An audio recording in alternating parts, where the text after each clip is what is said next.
Market से जब हम फ़िश ख़रीद के लाते हैं तो वो हमें नमक, अजवाइन और लेमन जूस लगा के ही देते हैं।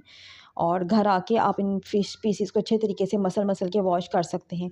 इसके अलावा फ़िश की जो स्मेल है उसको ख़त्म करने के लिए आप इसके ऊपर सिरका डाल के तो फिर भी आप इसको वॉश कर सकते हैं। इसके अलावा आटे से इसको वॉश किया जा सकता है, तो ये बड़े अच्छे तरीके से वॉश हो जाती है।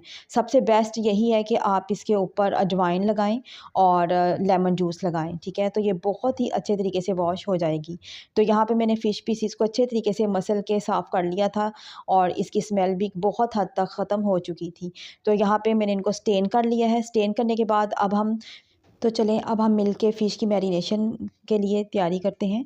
बिस्मिल्लाहिर्रहमानिर्रहीम। सबसे पहले हमने यहाँ पे 1 चम्मच ले लिया है लाल मिर्च पाउडर का, दड़ा मिर्च ली है, हल्दी पाउडर लिया है, काली मिर्चों का पाउडर लिया है और यहाँ पे मेरे पास गार्लिक पाउडर है, लेमन जूस है और इसके अलावा खुश्क धनिया पाउडर जो है। इन तमाम चीज़ों को मैं अच्छे तरीके से मिक्स करूँगी और मिक्स करने के बाद मैं फ़िश पीसेस के ऊपर लगा दूँगी।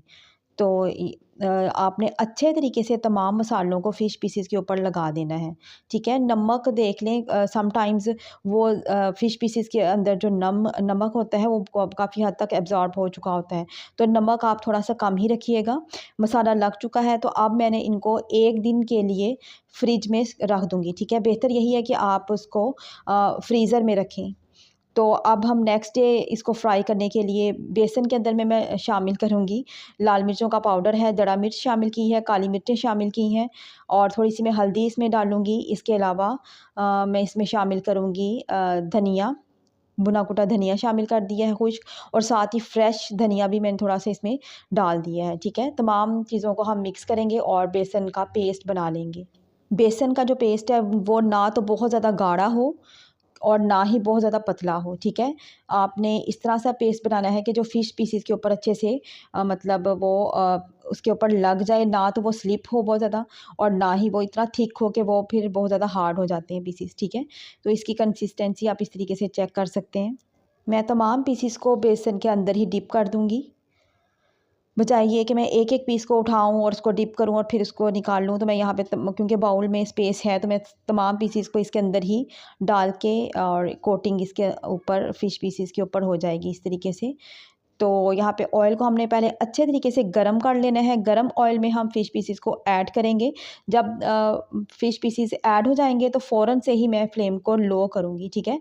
तो हमने लो टू मीडियम फ्लेम पे अब इनको फ्राई करना है।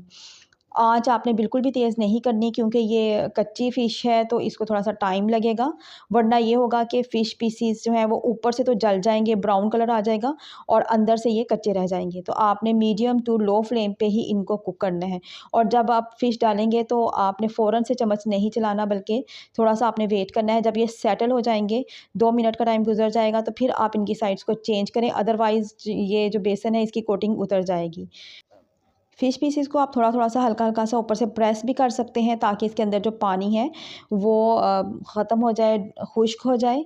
तो जब दोनों तरफ से प्यारा-सा गोल्डन कलर आ जाएगा तो आपने इनको निकाल लेना है फ़िश पीसेस को, ठीक है? यहाँ पे आपने थोड़ा-सा वेट करना है, बहुत जल्दी इनको नहीं निकालना। तकरीबन आपने 10 मिनट्स के लिए तो लो फ्लेम पे इनको अच्छे तरीके से फ्राई कर लेना है। तो ये देखिए कितना प्यारा गोल्डन कलर आ चुका है, आप इनको निकाल लें। हमारी मज़ेदार सी फ़िश पकोड़ा की जो रेसिपी है वो तैयार है। अगर आपको आज की वीडियो अच्छी लगी हो तो लाइक, शेयर और सब्सक्राइब लाज़मी कीजिएगा।